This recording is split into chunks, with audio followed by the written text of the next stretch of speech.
Hello, my name is Father Bill Moisant. I'm pastor here at Resurrection Catholic Parish in Tualatin, Oregon.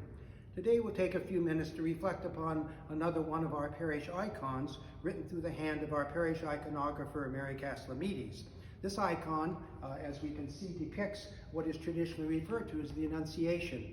It's an account given to us through the Gospel of Luke, in which the angel Gabriel suddenly appears to Mary in her room and asks her to become the mother of God, to become the mother of Jesus, and that the child formed in her womb will be the Son of the Most High. And Mary, as we know from the Gospel, pushes back at the angel and says, "How can this be since I'm not with a man? How can I possibly have this child formed in my womb?"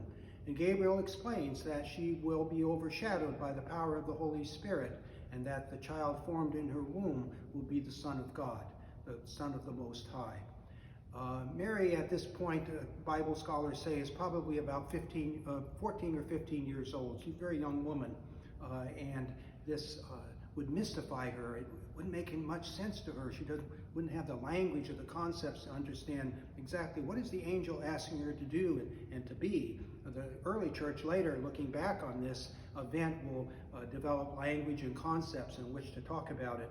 But Mary really had to rely upon the angel, rely upon her trust in God to get her through this experience.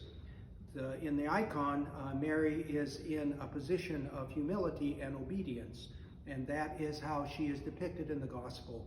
It isn't that she understood it, she didn't know why it was happening to her. What she did, though, is accepted it. Accepted this event. Let it be done to me according to your word.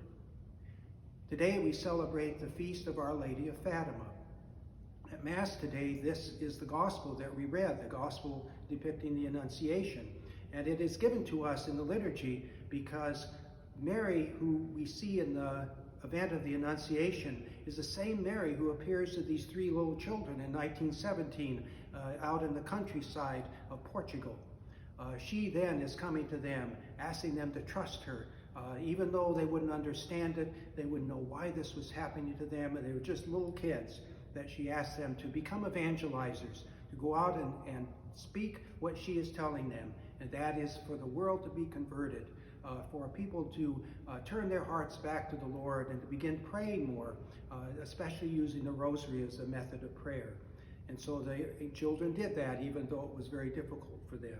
So we too, in our lives, are called by the angels and the saints to be active Christians, to be like Mary, to follow her example and the example of the little children at Fatima, to not so much understand what the Lord is calling us to do, but to listen to it as best we can, discern what we can, and then act, and then follow what it is that we feel in our hearts that the Lord is calling us to do. And so on this feast of Our Lady of Fatima, and as we reflect upon the Annunciation, it is time for us, especially during this coronavirus pandemic, to trust in the Lord, knowing that the Lord loves us and cares for us, and to reach out to others and to be evangelizers, talking about how God works in our lives, and then helping other people to come to a place of peace and understanding with the Lord, and also then to bring peace and love to the community.